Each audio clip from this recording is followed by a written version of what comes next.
we go.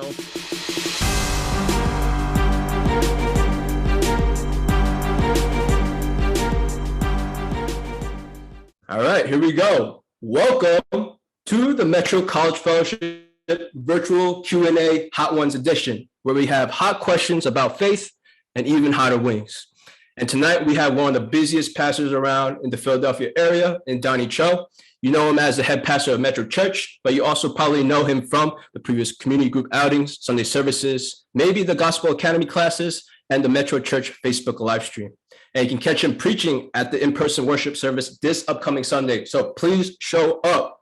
Donny, welcome to the show. Great to be here. Hi, all the college students. It's always great. Keeps me young to hang out with you guys. So I'm looking forward to it. Okay, awesome. Donny, how are you with spicy food, may I ask? Yeah, I'm actually pretty good. I think I'm a heavy hitter. So I'm up for this challenge. I get a little nervous about the last 3 or 4, but I feel like I can handle it. So we'll see where it goes. I got milk, ice water, Coke, and seltzer water. And my wife made me a yogurt parfait in case things get real bad. I have some yogurt and some milk on the side for myself. All right, let's take a bite of the first wing. First wing, we got the classic hots made by the hot ones, actually. So the Scoville level of this is 1,700 Scoville, and we'll take a bite and see what it is. Okay. These are good wings. In my mind, it's not spicy at all. It's got that little bit of peppery taste right at the end. It hits the tip of your tongue. That's all. So far, so good. Not too much, but just in the front of my tongue. It's not too bad. Okay. Let's go for the first question here. And what I wanted to do with this first question, Donny, I think since we're doing this for college students, I think I want to take a memory from your college days, and whether it be your story with Natalie Portman, whether it be other stories that you have in mind, is there a specific memory that comes into your brain when you think of college? That is such an obscure. How did you guys know about that? That's so weird. I can tell you a funny story. I mean, if we ever get to it, we can talk about Natalie, I guess. We used to play practical jokes around campus. We had a nice enclosed campus. So we broke into I went to Brandeis University for undergrad. You can't get away with this kind of stuff. I went to grad school at Harvard. You can't get away with this kind of stuff at Harvard, but at Brandeis, you can get away with it. We broke into the biology lab, took a chunk of dry ice, broke it up into pieces. That stuff, you touch it, it like burns you. So you got to like break it up. You put it into, we put it into a bottle, filled it up with water. Well, actually we take water with us, and in a 2-liter bottle, and we started experimenting what it would sound like if we just launched one in our room. If we just explode, because what happens is the bottle starts to expand and eventually it just explodes. And it creates it's like this almost atom bomb sound, and it's a crazy sound. So we started doing it in our dorm room, and we realized people were coming in like, did someone fire off a gun, stuff like that. Then we started, what we did was one day we basically planted 4 of them all over campus. And we started launching them, and they would expand. Boom! It's like something exploded. The cops would rush over there, and then we ran to the next one, set that one off, and we basically just ran around campus. And we had like 4 or 5 of those launched. And then the last one, we got to the last one. I think the cops were they're starting to patrol. So we just took it, tied it around a rock, and we threw it into the water. It was like a little lake. And when the cops came by, they just kind of walked around. We were stressed out. And all of a sudden, we see like, boom, like in the water. And like, literally like all this stuff started coming out. And but the cops just walked by. They didn't see it. And, we were like dying laughing. But that was probably one of my more fun just memories, in terms of practical jokes. Wow. Okay. A follow-up question. Do you think that's legal? Do you think we can get away with that right now? No, I don't think you can get away. This is 1994 or something like that. 1994, I was a sophomore or junior in college. Actually in Boston, the practical joke culture in Boston, the practical joke game is pretty high. One of our classes at MIT, what they did was they stole a cop car. They literally stole a cop car, the Boston police, these MIT guys, they dismantled the car in an hour, and then they rebuilt the car on top of one of the tops of one of the buildings at MIT, and turned on all the headlights and the sirens. And so like you can't beat that one, right? But that's they literally did that. So I mean, the practical joke game in Boston is pretty high. I think people all get it. It's a practical joke. So All right, Donny, you ready for the next swing? yeah, let's do this. All right. The hot sauce for this one is Yellowbird, Bliss, and Vinegar hot sauce. There you go. Yep, I've had this one before as well. It's tasty. It's a tasty one. It's a fine choice. The Scoville on this is 6,200. And in reference, it's hot as a jalapeno.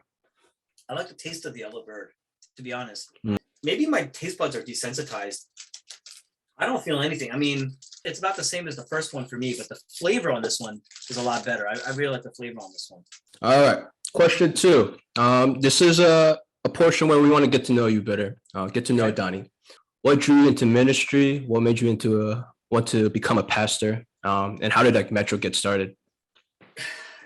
Wow. I didn't want to go into ministry. I came back to Philadelphia to be a lawyer. I got into a couple law schools in Philadelphia, and I was waiting to hear from Temple because that's where I wanted to go. Temple had the best litigation program in the country, and so I was waiting from Temple.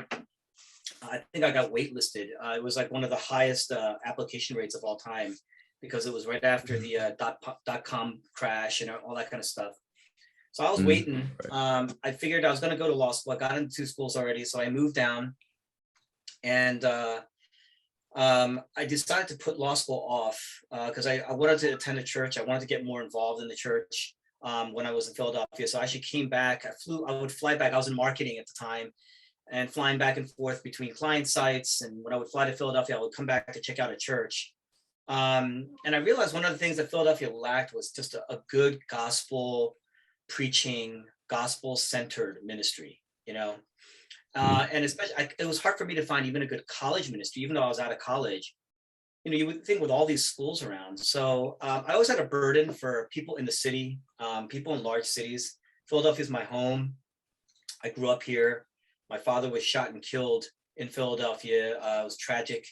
After a mugging. It's a long story. And so, it happened right by Temple University. And so I think I have a very big burden for the city. I wanted to be a part of the church there.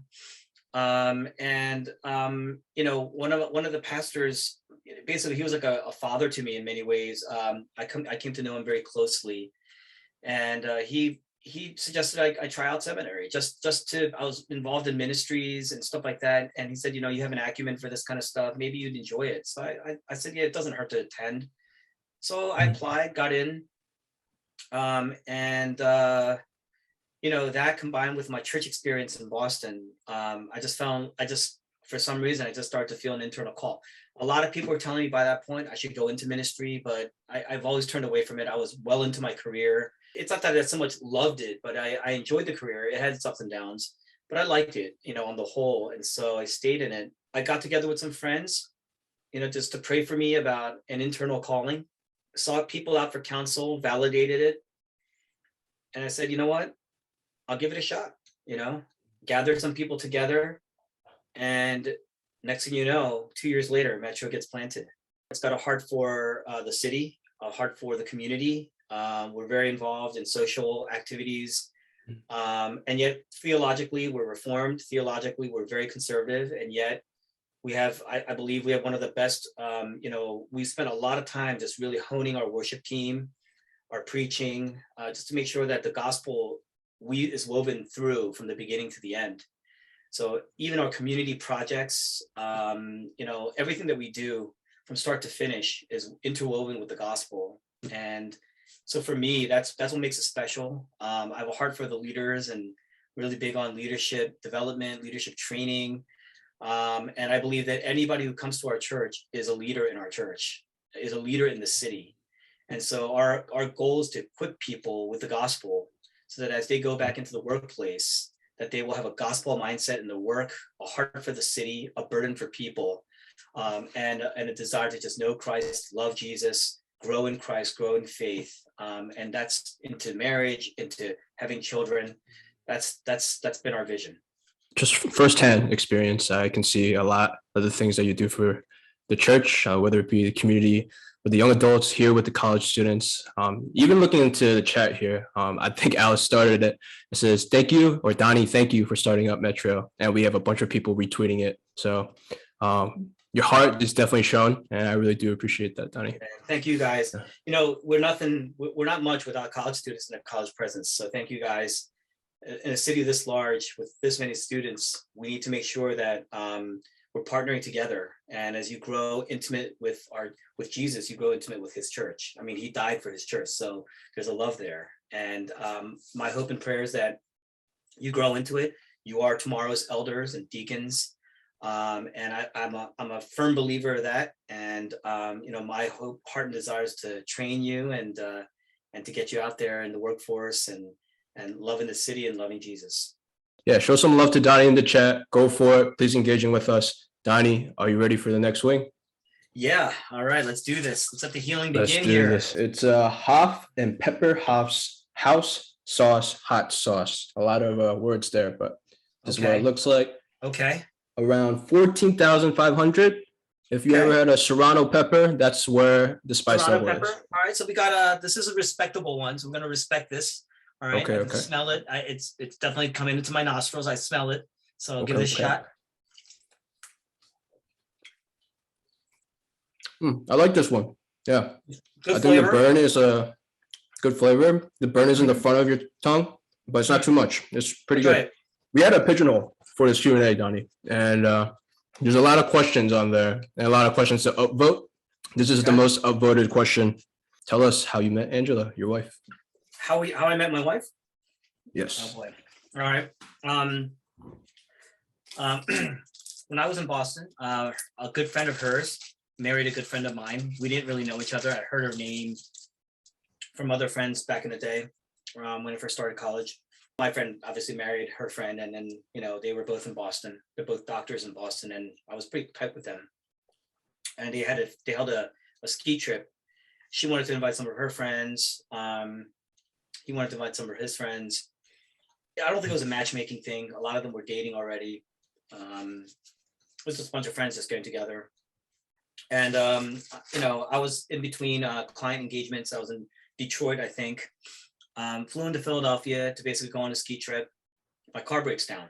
My car had a problem. I made it because I haven't driven it, you know, for a while. So I took it in the shop and I basically, you know, called my friends and told them, I don't think I can come. I don't have a ride anymore. And I had no idea who else was going. They said, well, you know, there's a woman named Angela who's going to be driving up with another friend named Wendy. They're going to be going up together. Why don't you hitch a ride with them? And I was like, well, where are they? Well, they're going to be in Cherry Hill. If you can get a ride out to Cherry Hill, it shouldn't be a problem. So Cherry Hill's like 15 minutes from where I was at the time. So I said, okay, let's do it. You know, we went to Hunter Mountain, which was about a 4-hour drive that day, but it was great. I mean, get up there. I wasn't even sure, are they believers? I mean, who are they, right? But we get in the car. We took that 4-hour drive. We just hit it off. You know, we just totally hit it off, laughing in the car, just talking, just shooting the breeze. What happens is on Saturday, she breaks her wrist snowboarding. And so, you know, she went to the emergency room, but she was having such a good time. She decided to stay at our house, the house that we rented out. Me, I actually wanted to go home early because the Eagles are playing the playoff game, and this was the year before we went to the Super Bowl. So, but we made it to the NFC championships, and we were playing Michael Vick's Atlanta Falcons. So I wanted to see this game desperately, but I knew that if I stayed the entire time, you know, I was going to miss the game because it was in the afternoon. But here we are Sunday. You know, I was going to hit up an evening service at church. Angela says Saturday night, you know, she's hanging out. She says, man, my wrist is killing me. I don't think I can last till Sunday night. You know, would anybody mind just driving my car home? So I was like, hey, I can drive the car home. I get home early. I get to watch the game. Win-win for everybody, right? So she, myself, and our friend Wendy, you know, she's third wheeling. We get in the car. I'm driving the car, take it all the way back down, the 4-hour trip down. Again, great conversation. We hit it off. And because we spent the whole weekend together, now we're a lot more comfortable too. And that's kind of how everything started. You know, we stayed in touch through email. And then when I moved back to Philadelphia, my friend invites me to his church to help him serve there. Hey, you can just help me out for a year before you settle into a church yourself? Sure, that sounds good to me. Go there. Lo and behold, who's at the church? It's Angela. She's there. So we're in the same young adult fellowship. I'm helping out my friend because he's one of the pastors there. And then, we started getting to know each other. And about 6 months later, we started dating. And then about a year into our dating relationship, we broke up. And we broke up because primarily because, Angela is Chinese. I'm Korean. Her father wasn't really comfortable with her, marrying somebody who wasn't Chinese. And so we actually broke up. She didn't want to break up, but I felt like it was the right thing to do. They're a very close family. I just felt like it was the right thing to do. And so we broke up. We both stayed single for another 5 years, stayed in touch. We were good friends, really good friends. I mean, we served together. We had similar circles of really good friends. So we hung out all the time together, but we just weren't dating. And then, when you stay good friends for that long, and she's just so, you don't even know how she feels about you anymore. You don't, and I was like, once we break up, I was like, no, we're not getting back together. But 5 years in, you look at your friends and you're like, who is more faithful as a friend than a woman who really could have moved away, could have found another dude, but she just hangs with you, and just for the sake of being friends without worrying about tomorrow.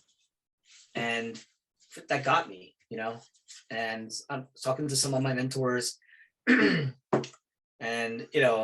what do you think? And they're like, man, we've been praying for y'all to get back together for years, man. And so, we got back together. I took her out to a restaurant. It was on her birthday. I took her out to a restaurant called Park. It's in Rittenhouse Square. And, she was like, we're just catching up, we see each other pretty often, but just catching up on life, how you doing, stuff like that. And she says, well, how you doing? And I said, man, I don't know how to say this. First, I want to seek your forgiveness because I know that, we broke up 5 years ago and I don't even know where you're really at, but I know that it was hard for you at times, but lately I've been praying about the possibility of us getting back together, and I never thought I'd say that. But I said, I wanted to respect our friendship, but if you would consider getting back together with me, why don't we just, why don't you take some time to consider that, And she's just like staring at me, and she goes, you could tell she's like starting to like get excited. So she's like, but then she kind of calms down and she goes, I will take it into consideration. Thank you for notifying me. I greatly appreciate. I'm sitting here, I'm like, really? Come on, man, really? And then she goes, she started laughing. And that was pretty much the beginning of our relationship, getting back together. Let's see, about 5 months later, we got engaged. I took, we served at a camp, and on the last night of the camp, after all the kids are sent back to their cabins, I just asked to speak with her because I'm a director of the camp, and it's our favorite spot. We got our engagement pictures taken there, but I pulled out a little ring box, and she goes, "What's this?" She goes, "What?" And then she opened it, and it was a piece of coal. And she kind of looked at me, and I said, and when you're under a lot of pressure, when a friendship is under a lot of pressure, when there's, a lot of heat and a lot of weight, sometimes it crumbles and everything just kind of goes away, dissipates, blows away. But some relationships start to polish during those times. And, what was once a piece of coal turns into a diamond. I gave her my diamond ring, and she said yes, and that was it, man. That was it. And then we got married about 6 months after that, and it's been. I can't, it took me forever. It took me a long time. I didn't think I was ever going to get married. I mean, I wasn't one of those people where I really, really, I'm dying to get into a relationship. I was never one of those guys. But I just can't imagine life without my wife. I think she saved me many, many times over, in a way, in a sense. I couldn't do it. I just can't imagine life without her. Obviously we have a child now, and I can't imagine life without him. It's been 2 years, but love is definitely not a constant, guys. Love is one of those things, it just grows and grows and grows. And yeah, I mean, if you ever want to talk about it, be happy to sit down and after church, just pull me aside. We'll have a conversation. This always gets me. I know some people are crying in the Zoom screen. You probably turned it off. I already know. Yeah. Yeah. Speaking of your son David, right? How's that been for you recently? Being a new father and I love children. Everything. It was kind of an ironic thing that we had so many miscarriages because we had like I said, we run a camp. We have 250 kids that run through just about every year. To not have one of our own was painful. And then this kid, shows up, and man, like you think fatherhood is going to be like this, you think marriage, fatherhood is going to be like this, and God blesses you in a way where he takes marriage and you think it's going to be like, well, it can't ever get better than this. And it just gets better and better and better. Love just continues to grow. You take fatherhood, and every month and every day you just learn new things about your kid. I mean, he's just picking up new things every day. It's amazing when you watch your child and like how much they grow. The father must delight, God himself must delight in seeing us grow. I'm convinced because I look at my kid, I just watch him. Sometimes he's just sitting and he's learning to watch TV now. He's learning to watch Sesame Street. He has this thing where if he takes a long nap, we give him Sesame Street for 30 minutes a day. It's his only TV during the day. And he goes, yay, and he just runs around with that. But he's a kid like cuddles next to me, and we watch Sesame Street together for half an hour. And man, I just watching him watch TV. It's hard not to delight in that. Everything's cute. And so you fall in love over and over and over again. It's an amazing thing. Yeah, I saw David when I was dropping off the wings. He is adorable. He's a absolutely fearful adorable. One. He's very cautious. He's already. I can tell. He's gonna be a good poker player. He reads people. He's always reading people. But he's a good kid. Enough of that before we start crying. How about we go on to the next one, Donny? All right, number 4. All right. This is a show favorite. It's made by the Hot Ones. It's Los Calientes. Okay, I've had Los Calientes, so I feel pretty good about this one.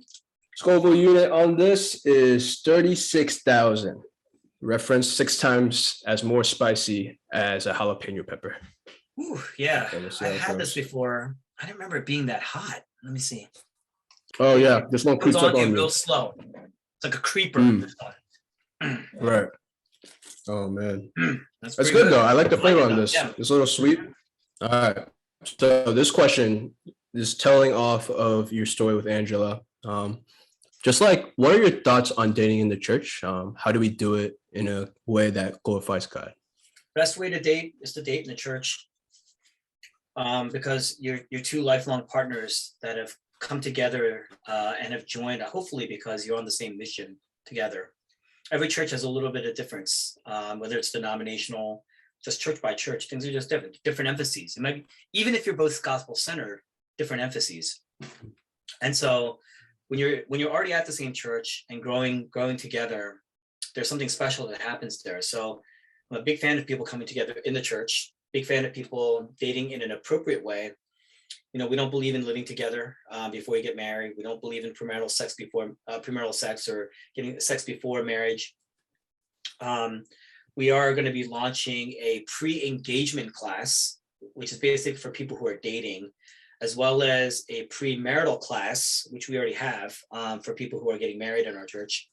And we also have a couples ministry altogether that talks about dating after, what happens after marriage. But Yeah, I think dating, a lot of times we look at feelings and we look at just attractiveness. I think women look towards certain things, sometimes naturally because we're in a particular culture today. I think men look for, the age old, men are just attracted to physical beauty a lot of times. And I think that's super overrated. In both cases, if you think about it, if a person is, look, I went to an institution that had probably some of the brightest minds in the world. But that doesn't mean that they have the best character. In fact, if you have the brightest mind without Jesus, you could have the worst character, right? Because at the end of so you can't think logically that, hey, this guy must be well put together because he dresses well, he speaks well, he's articulate, he's got a great career. A lot of people put their faith in him. He's a good leader in the workplace. That doesn't make him. That doesn't guarantee he's going to be a good leader in the home. Likewise, you can have somebody who is very attractive. Beauty. I mean, they talk about beauty being only skin deep. Beauty is only skin deep, but it doesn't even last that long. You see. And after your first maybe year of marriage, I would say even year of marriage, half a year of marriage, if you don't have something deeper than that, that marriage isn't going to last. Right. So you have to have something that's going to be deeper than that. And the thing is, when you're coming to a place because you have the same values, and you're intentional about living that out. Now, I want to use that word intentional because a lot of people say, I want a Christian marriage. I want a God-focused marriage. I want a Christ-centered marriage. And they come together and they're the ones who make the biggest mistakes because they assume a lot about themselves. But if you come in and say, man, we don't even know how to do this. We don't know how to go forward. We date almost like non-Christians date nowadays, even in the church. And that's why marriages in the church are at a 55-60% divorce rate, just like marriages outside the church. And so it's really important that you come together for the same values. And a good dating relationship are people who know that you're not married yet. The whole purpose of that kind of dating, it has fulfilled its course, even if you break up, because you figured out during that time that person is not the one.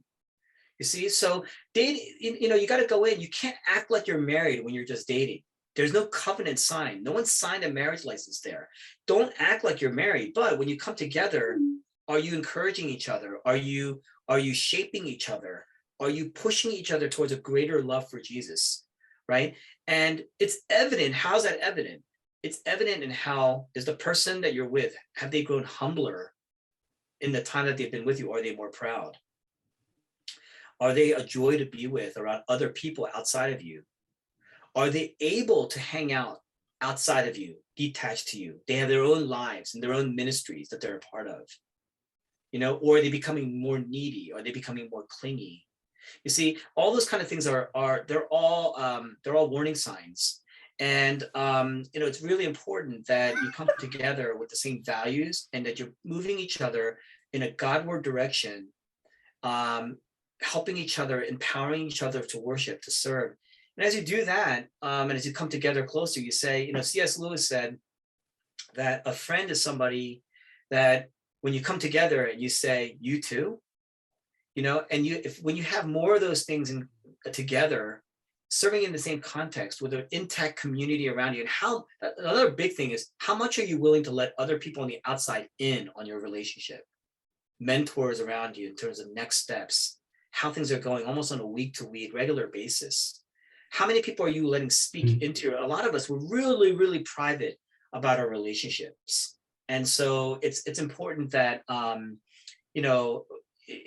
that if we're talking about faith, and faith doesn't happen without community in a sense, God's word and community, your relationships are not going to thrive in the church unless God's word and community are embedded and deeply rooted in there. So that's what I think. But it's a church is the best place to date, get married, have kids, and raise children, have a family. Wow. Yeah, this is a question I was very curious about myself. Yeah, I'm glad you answered it. I've definitely, just from this and how you approached your relationship with Angela as well, I think we can do a lot to take away from that. Yeah, I'd be happy to talk more about it. If you guys get to know my wife, she could talk your ear off about dating, and she loves talking about that stuff. So maybe one of these days at a retreat or something, we'll just hang with y'all. We'll just talk relationships all day. Okay, awesome. That sounds great. All right, next Let's do the next swing, question 5. We're finishing off the front 5 first half right here. Okay. All right. All right. And the next one is called Hothead's Official Revolutionary Hot Sauce.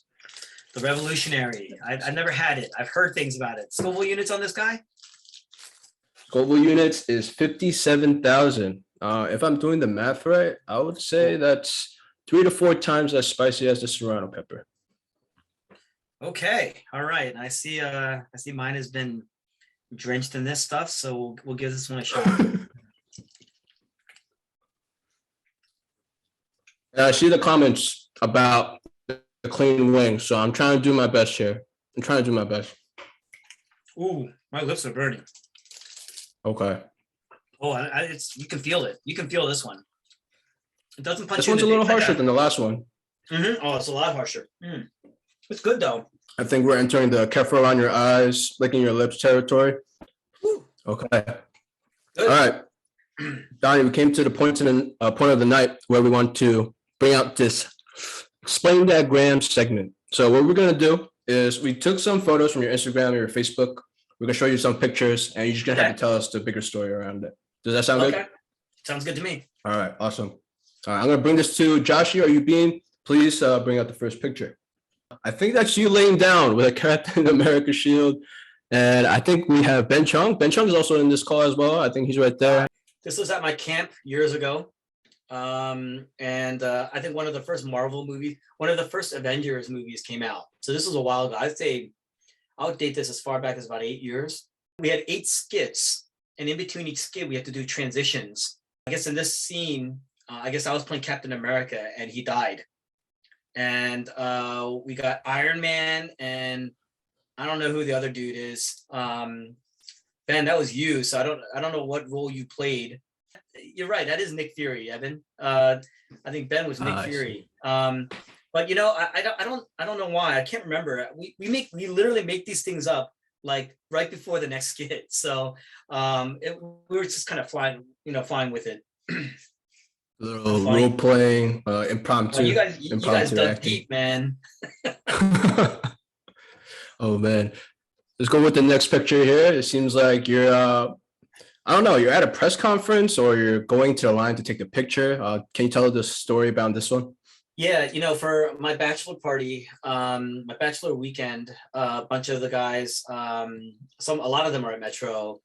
They planned a morning out at Lincoln Financial Field. I got to walk along the grass, go through all the locker rooms, and the press conference area. And so that's an actual table where the press conferences take place. Yeah, I mean, I think about 15 of us were there, but we got to like walk along the field, roll through where the Eagles wash out the locker rooms, all that kind of stuff in the back, the walkway that leads to the showers, and then the press table. So that was like the highlight of the weekend for me. You know, I'm a big diehard fan of the Eagles. Okay, I know you're a big fan. So quick question: is Jalen Hurts the guy for the team? I can't believe you guys pulled this picture out. Jalen Hurts, man, I don't think so. If I'm being honest, I don't think so. It's hard for me. Okay. It was a tough season to watch. Yeah, I agree. All right, let's go to the next photo. All right. I see your prom. I'm just gonna let you explain this one.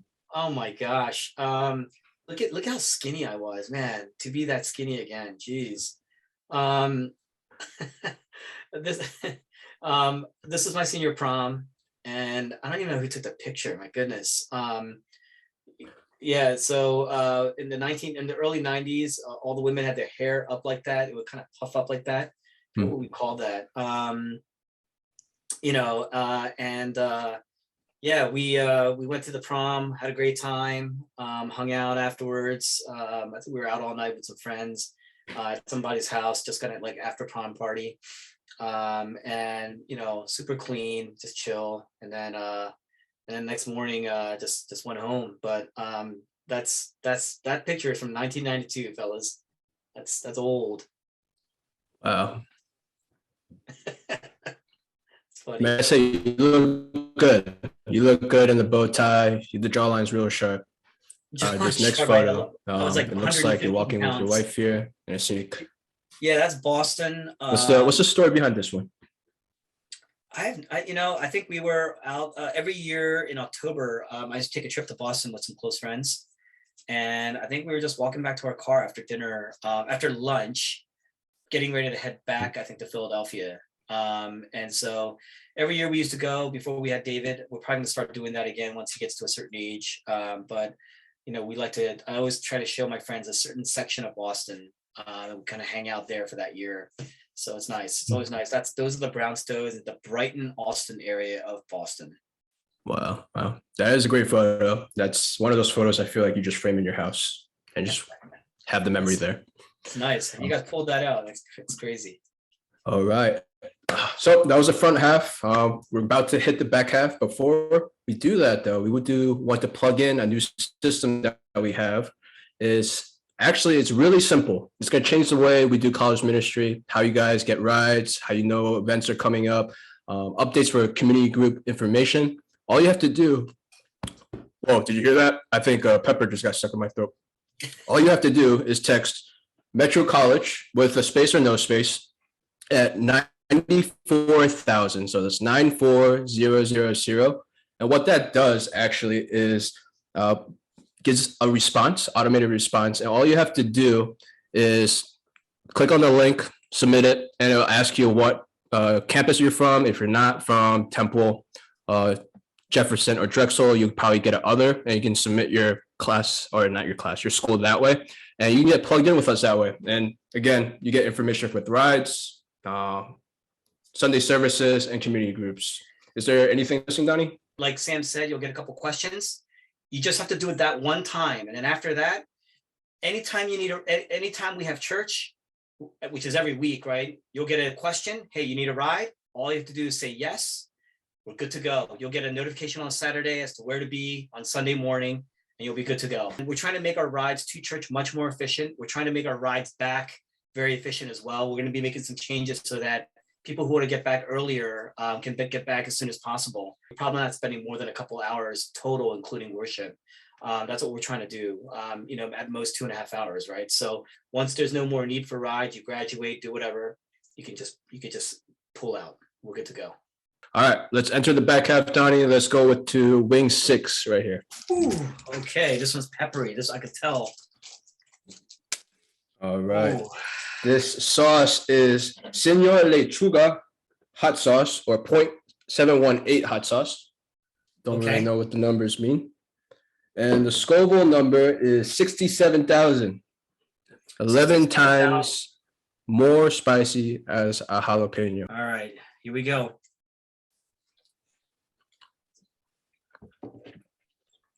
Okay. It's got a deeper flavor, I would say. I was going to say the same thing. It's almost got a little bit of that. Oh, but that heat hits right after you swallow it. Donny, are you ready for this question? Sure. Okay. This is a question that people are interested about. Do you think people of the LGBTQ community could be leaders of the church? Oh man, that's what pastors call that the trap question. Questions about LGBTQ culture, it's they're tough questions, because when you're not in a relationship with a person, relationship meaning like a friendship, if you're not with somebody where there's a respectable relationship that you're building, and you're having a conversation like this, it's like the whole liberal conservative argument right now that you see all around the country. People are just at each other's throats. So when you ask a question like this among people who actually don't know you, it can become a very, very alienating or polarizing question. And usually what I tell people, and I'll start by saying this, we have people who are same-sex attracted in our church. Inevitable church our size, you're going to get people like that. They struggle either with what it means to be a Christian, and yet having temptations towards same-sex attraction. And number one, same-sex attraction, like any other type of vice in God's word, of what you see, it's not worse or better, right? I mean, you're going to see that, and like pride or any other type of lust or greed, it's there, right? usually, when same-sex attracted people come to me and ask me, hey, this what your next answer is going to determine whether or not I'm going to stay at this church. That's a tough position to put somebody in, considering you don't know that person. They might have heard you maybe 35 minutes over a sermon. So it's almost puts it's unfair in many ways. So generally what I tell them is, look, man, rather than answering that question, you're asking me because you know what I'm going to say. Based on my conservative stance, my Reformed faith, you know what I'm going to say. But what I invite you to do is, why don't you hang with us for 6 months so that we can dialogue over time, rather than shutting the door on me or shutting the door because of what we believe. Why don't we educate each other? Let's talk. What's painful to you? What are you experiencing? And I can share with you what we believe and why we believe that. Right. But over the course of time, as we build a friendship, it's much harder to shut the door on somebody when you're friends. So I can't answer that question. I'm not willing to answer that question unless we're developing some level of rapport here, right? Now, if you're going to ask me, well, Donny, at the end of the day, is it sinful to proclaim yourself? I want to say, hey, according to my faith and our Reformed faith, I believe a Reformed faith, although we're a very, very small part of the whole of evangelical Christianity, we're known as probably the well-studied and the academic and almost the most consistent theologically. And I want to say, hey, is it a sin? I believe it is a sinful, right? It is a sin, but it's redeemable sin. It's forgivable sin.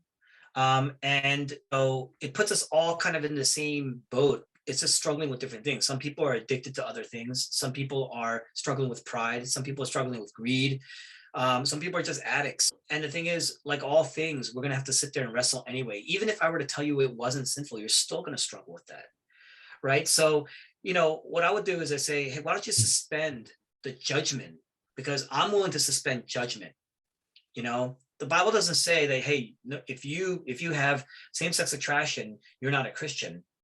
The Bible says if you continue like any other sin, like any other addiction or vice, if you are unrepentant and not willing to turn to Christ for help and renewal and restoration and salvation, then you're dead in the water anyway, right? So why don't we just walk the journey together, right? Come to conclusions. And if it turns out that, hey, this faith system, this belief system isn't for me, number one, there are probably plenty of churches out there that say, hey, it's not a sin, you're totally cool, and they have same-sex attracted ministers and everything like that. There are probably a ton out there, but we're not one of those. And again, this is very polarizing and it can be alienating, but it's also true to what we believe. But at the same time, as exclusive as oftentimes our theology and our faith can be, Christianity itself, I don't know a single faith that is more inclusive than Christianity, because our faith also says anything is redeemable, anything is forgivable. You don't have to work to earn it.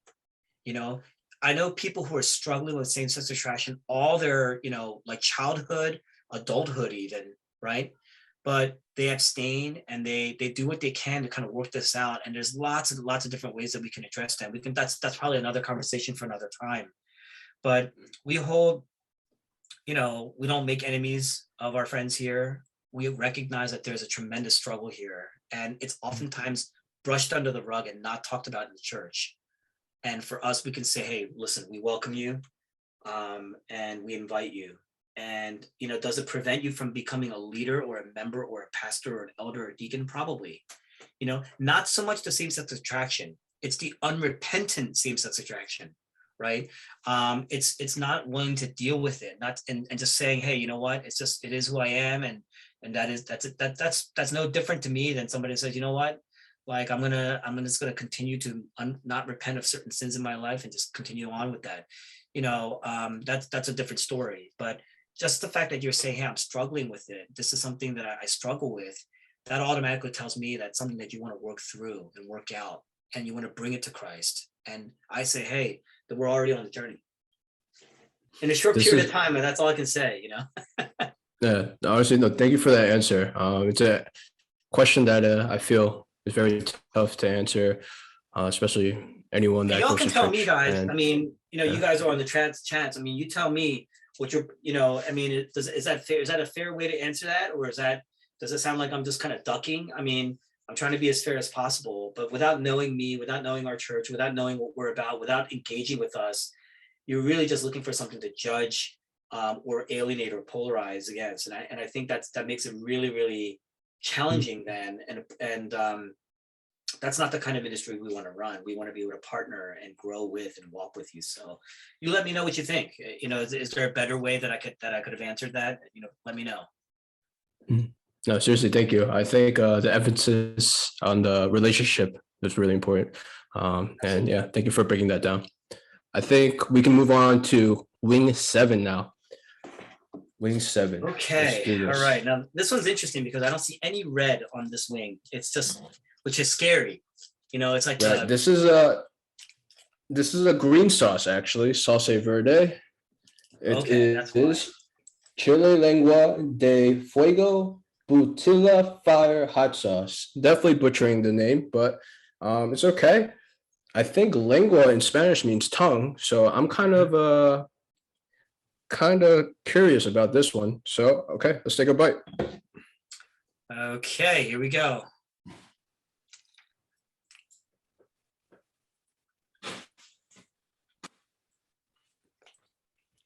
Okay. The mustache part of my lip is on fire. Okay, this is much sharper. This is like a into your mouth. Okay. It punches in the face. I'm just I'm kind of just over exaggerating my emotions right now because that's just got me a little bit. But okay, Donnie. So what we have for the next segment is actually you're gonna take control. I'm not gonna be here. So this segment is called Take the Mic. The floor is yours, and what you get to do is actually engage with the audience here. You get to interview them for one question or so, and we'll do that for a few rounds. All right. Does that sound good? I'm gonna call some folks out, and part of me, if you've been called out by me before, I'm just gonna call out some names, and if you're not comfortable, just say, just type in, hey, please pass or something like that. I don't mean to call you out in a way to embarrass you or anything like that, really. Let's see. I'm gonna shoot the one word name here. Connor, I'm gonna ask you. Connor, you up for answering a question? Yeah, of course. All right, Connor. I think I met you once. Tell me, what do you think as a college student is the primary struggle among college students, and what is their primary struggle in their faith? Just walking through their 4 years of college. Well, I'd probably say the primary struggle for me, at least, is balancing all of the time between my social life, my schoolwork, and the chores needing to get done at my dorm, and it's just a lot to balance. And then the hardest thing for college students to deal with in their faith, I'd probably say, is all of the temptations that there are. There's the temptations to go out and party, drink, smoke, do whatever, there is, and then all that stuff. So.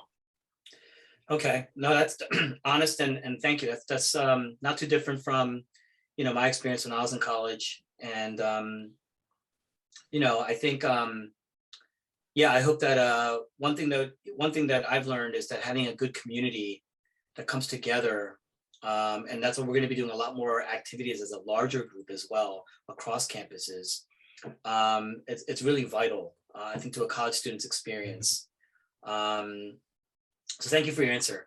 I'm going to ask another question here. Let's see. Let me call out Olivia Wong. Olivia Wong, do you feel good about answering a question? Yes. All right, Olivia. Here's a question for you. I know a lot of kids in high school who graduate and they don't they were really, really involved in their churches in high school. They never make it to a church in college. And then I know a lot of people in college who are still in the church. They never make it to the church once they graduate. They bomb out. What do you think is the primary reason why that happens? I was talking to Andrew about this one time, and we were talking about how like making your faith your own faith instead of your parents' faith is a big part of um, you know, becoming independent like outside of your family. So like, Hmm. you know, if someone grew up in the church, like I grew up in the church um since I was born, and my dad, I'm a PK, so my dad was a pastor and everything. And then like when you come here, like I had the choice to, you know, either go off on my own and not attend, or just like, you know, fall off like he said, or you know, continue to grow. And I think it's definitely balance, like what Connor said. It's definitely a struggle, and like of course there's temptations, but um the lack of a community is definitely something that I think people will struggle a lot with in terms of getting back into the church if they don't have that community. So Hmm. yeah, I think That's insightful. That's really helpful. Mhm. I think, I mean, I can't argue with anything you said there. I think that's really helpful, and I really like what you said in the beginning, that you have to take ownership over what you say you believe, and it's no longer just being with following, tagging along with your parents, you know, because they make you go to church or whatever youth group model that you were a part of. So I appreciate that. Olivia, what church were you a part of? Are you from Philly? I'm from Long Island. Long Island, New York. All Yeah. right. A So I lot, went you know, half of my college was Long Island. yeah. You know, so a lot of guys went to, you have a lot of people who went to Brandeis from your school? No, actually, but I Really? have heard of it. Yeah, yeah. Okay. Yeah, Yeah, I'm kind of Brandeis more is near like, Queens. I'm more near Queens, so like okay, um yeah, I've attended I actually grew up in a Baptist church, and then I okay, went to we moved to a Presbyterian church, but my dad was ordained under the Alliance CMA, so okay, then we yeah. went to an Alliance church, and then yeah, so I've been everywhere. I've experienced the different denominations, but Metro is definitely um a lot like one of my churches at home. So it was Okay, comfortable to come here. that's great. Well, that's good. That's good to know. Thank you. Great meeting you and talking to you. Yeah, thanks, Olivia. Donnie, let's go for one more, then Okay. we'll go for the next wing after that. All right. I'm gonna ask. Let's see. Let's go with Jenna Marcelino. Did I pronounce that right? Are you good with answering a question? Sure, I'll answer one. Jenna, where are you from? I'm originally from Montgomery County. Montgomery County. I'm currently at Temple though. Okay. Did you go to church or grow up in the church at all? I did. I grew up Christian. Not a particular denomination or anything, but I did grow up with going to church in a Christian school. Oh wow. Okay. Mhm. Okay. Well, here's a question for you. You know, what do you think when a college student goes to is looking for a church? You know, what do you think is the most important thing that a church should convey, or that a college student really needs to hear or should hear, that would be attractive or draw them in? Because, like I said, so many students never even make it to church. They're gone. They bomb out. So, what do you think is important for us to emphasize? Just being a pastor, it's important for me to just know or hear for a person. Do you have any context or maybe understanding of that? Um, I mean, I definitely think, as you said earlier, a sense of community, I think, is really important, knowing that you can have people you can talk to, they won't judge you, and somewhere you can always go. So Right. for me, at least, I definitely think that community, having somewhere to go, people to be around is definitely an important part of it. Yeah. Yeah. No, I'm glad. I think you hit the nail on the head. I mean, you know, for us, community is one of our core values, and I know everybody's got community. I mean, if you're a church, you got to have community as one of your values. But for us, we really want to live that out, and it's super important for us. It's critical actually for our growth as a church, and I think, like I said, I think college students are a very big part of that. And so, you know, I think we need to convey more, not only as a student body, but from an adult context. our investment into the college ministry. And so that's something that I've really pledged and I'm committed to doing, just because we really value our college students and we want to make sure that, I'm very big on building teams. And so it's really important that this foundation of students that we have here are really going to set the stage for, I think, the next generation, the next 4 years of college students that we have. So I'm excited to see what happens here. Thank you, Jenna. Thank you, Jenna. Hearing these responses from the college students, I feel like we might have some potential future leaders, future pastors. Who knows? I mean, I can't believe how articulate. I wasn't expecting such articulate answers. That's great. I mean, yeah, I was very surprised. Impressive. Very, very eloquent. They knew how to speak and they knew what they're talking about too. So, all right, Donny, you ready for the next wing? I'm getting ready. I got my Coke and all right. So this is what they call the hump in the Hot One show. This is the one that really gets everybody. This is the bomb beyond insanity, but this one's the bomb evolution. It's next level. Get ready. All right. Let's see here. Scoville level here is 135,600.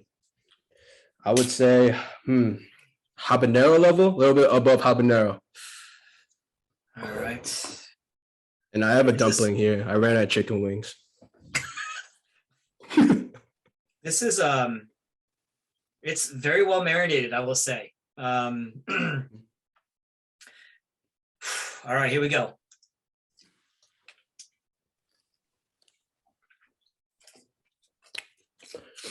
It's just not pleasant.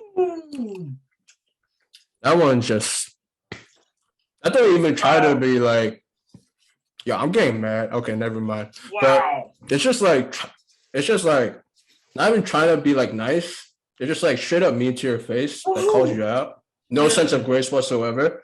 It just hits your mouth like Holy you're about to mother get of knocked God. out. Oh. That was a steep increase. Oh my goodness. Oh my gosh. Okay. So, Okay. going from 7 to 8 is like Donny. unfair. Yeah, this is like a cliff, not a hump. This is a cliff. Okay. Wow. Donny, stay with me here. We still gotta finish this. We gotta fight through the pain. Okay. This is more about Christian life in general, especially in college. Is Sunday service as important as community group? Which one's more important, or do they go together? Okay, Sunday service more important than community group. Man, how do you say this? Ooh. I think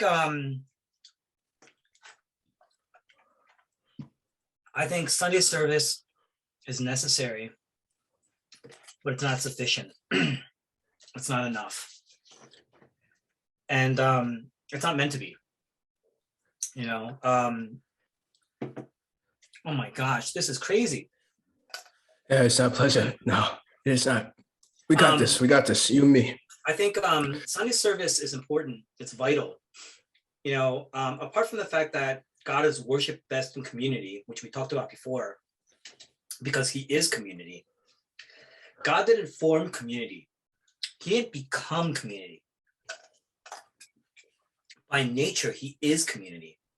And so, because by nature he is community, we were designed to reflect God and thus be in the context of community when we're together. Worshiping him in that context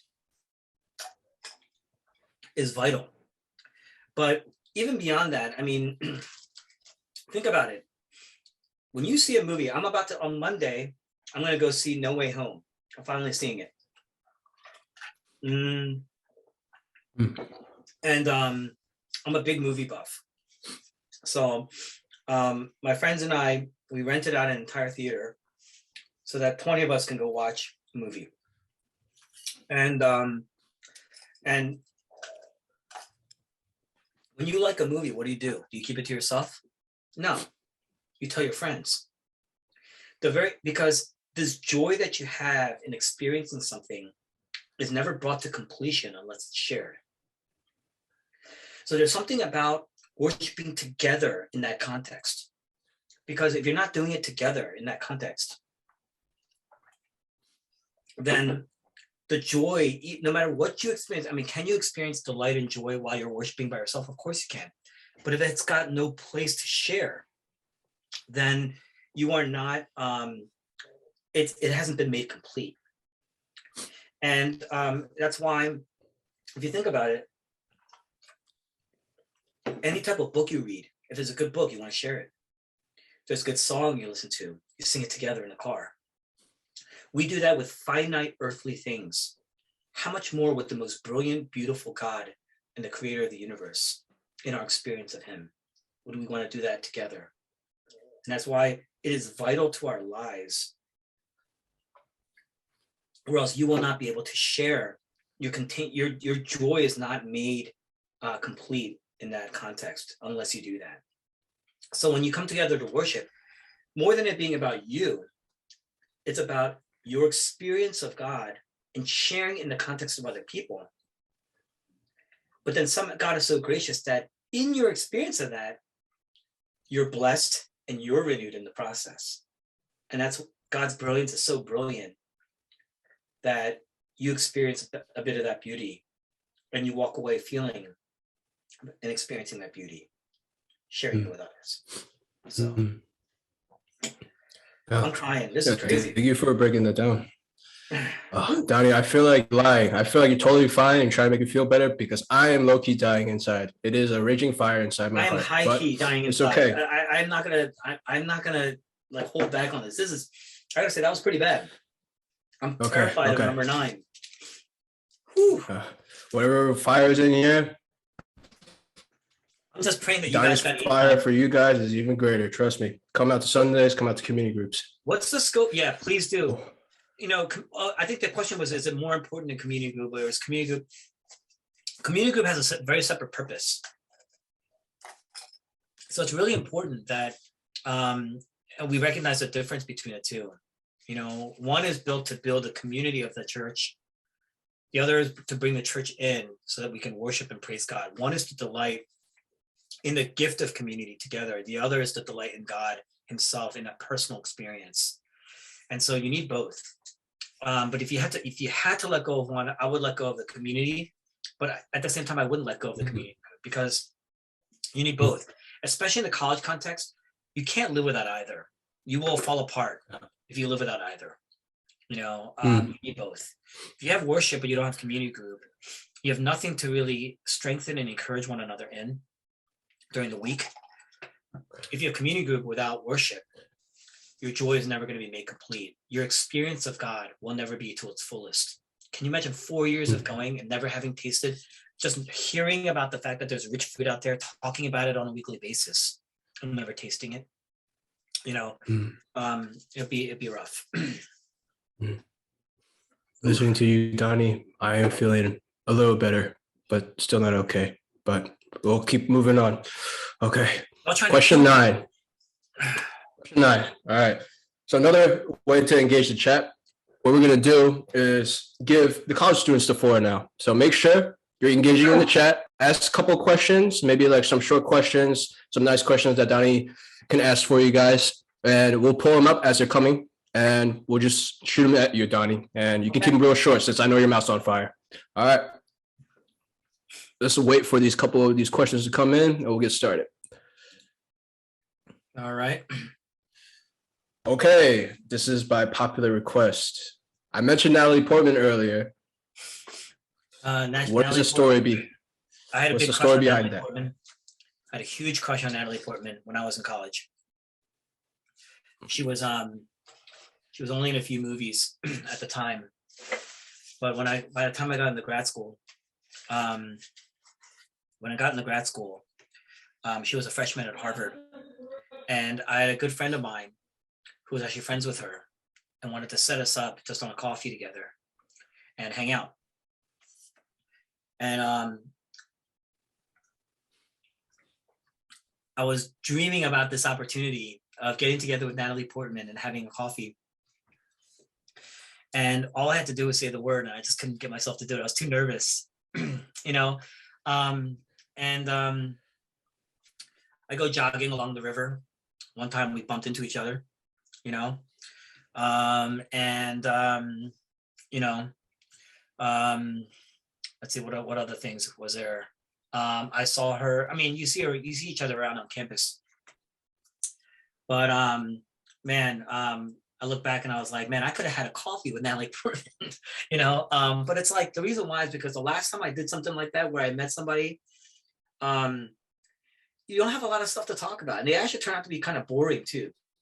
And I'll be honest with you, I mean, I think she's a great actress. I think she's super smart, but she doesn't look fun. She doesn't look like a good conversation. I think she's a little bit, and you know, she's a very reserved person, but she is very intelligent and she's very talented. So Okay. that's Donny. the story. Donny, I am all over the place. I totally forgot to eat the next wing with you. Let's break this down first before you ask the question. Oh no! All right. What torture will this be? All right. Number 9. It's Hellfire hot sauce, cranked hot sauce. Hellfire. So hot that they used hot sauce twice in the name. Okay. This one is 699,000 Scoville. What was the I last can't one? compare. Last one was 135,000.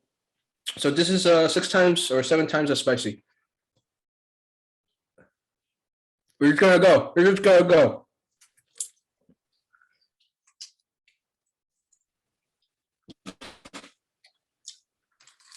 Holy mother of pearl! Okay. All right.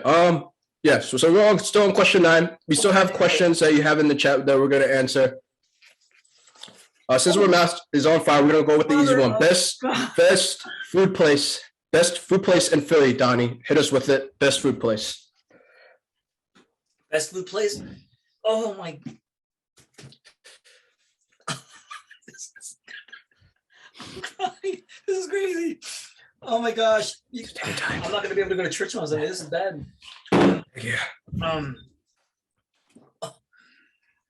Best restaurant. Oh man, my favorite is a restaurant. I can't even think straight. My favorite is called Amada. It's a Jose Garces. He was an Iron Chef on the Food Network. It's right on Second and Front, Second and Chestnut, Second and Front. Spanish tapas, really, really good. They're small plates. You know, if you guys go as a group, it's a great place to eat. My anniversary is Sunday, February 6th. And so I'm taking my wife to William Mulheron's Sons, which is out in, that one just like a bomb just hit my stomach. It almost hit my stomach, and my stomach like exploded. Like I feel like the heat emanating, like it's not happy. Oh. Right. Someone cut the cord on the elevator and just dropped to the bottom floor. I feel you. It's right there. Right. Yeah, William Mulheron's Sons. They have this pizza where they have like a soft-boiled egg on the pizza. I don't even like egg, but that pizza is amazing. They have this other pizza called the Spicy John. It's really, really good. Okay. And but they also have great pastas. The pastas there are probably one of my favorite. I'm a big pasta guy. And everything from start to finish is really good there. And they also have outdoor seating. If you guys want to ever go as a group, it's not even super expensive, but it's really, really good. It's in Northern Liberties. William Mulheron's Sons. They have a place called the Garden. It's an outdoor seating area. They got like fireplaces and like these big heat lamps everywhere. So you actually get a pretty good experience, even though you're eating outdoors. So I would say those two. Double Knot in Rittenhouse, in Center City is also really good. Their chef's tasting is about $65, $65. And you get like a 9-course meal, but it's like small plates. And that's an Asian fusion restaurant. Those are probably my 3 favorite. Okay. Yeah. Okay. Oh. Great. Since Since we're short on time, we're gonna cut it short, and our mouths are on fire, so we're gonna keep on going. All right, Donny, this is the last swing. We can do this. You and me, zoned in, locked dice. Right here. Okay. 10th wing is made by the Hot Ones. It's called the Last Dab. This is the iconic last hot sauce on the show. Last Dab Apollo hot sauce. Okay, I'm gonna All fill right. that bottle. Here you go. And what we like to do, what's tradition around here, and what I mean here on the show, I think, Donnie, you have a little bit of the hot sauce. You put a Yep, little dab I got some on the extra. last one. We're gonna. What's the Scoville units on this guy? The Scoville unit is 2 million plus. They couldn't even be accurate with it. A reference 2 million. 2 Is- million? Yes, 2 million reference is close to, is the same Scoville unit as a Carolina Reaper, which is the hottest pepper in the world. All right, here we go. All right, here we go. Oh, Lord.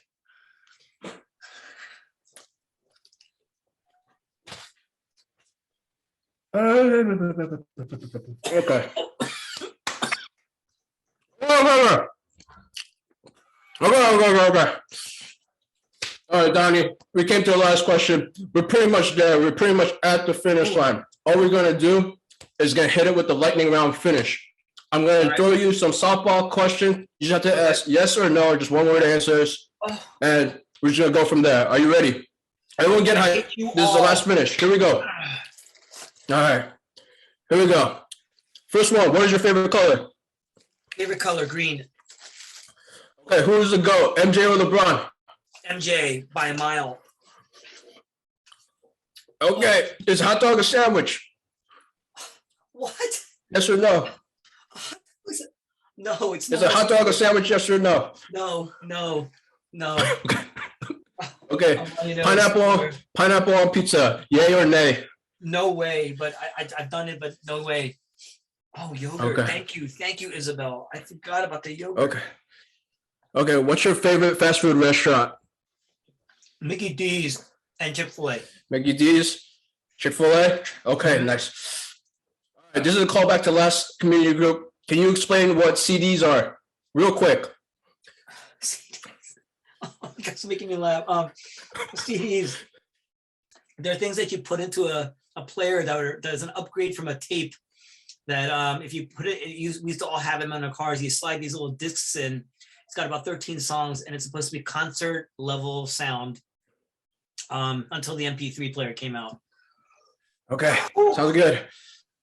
All right, what's your favorite Bible verse? You don't even have to explain why. Just what is the favorite Bible verse? Favorite Bible verse, 2 Corinthians 5:21. 2 Corinthians 5:21. Okay. And last one, this is the last one. Stay with me here. What is your hope for the college students for this upcoming semester? The word is consistency and community. If you guys can live into consistency and community, you're going to have an incredible experience. A lot of shared memories, a lot of shared experiences. That consistency is going to bring you into delight. You're going to get the gospel. Community in the gospel is going to bring you into just sheer strength and encouragement through the year. And that's going to set the pace for the rest of your life.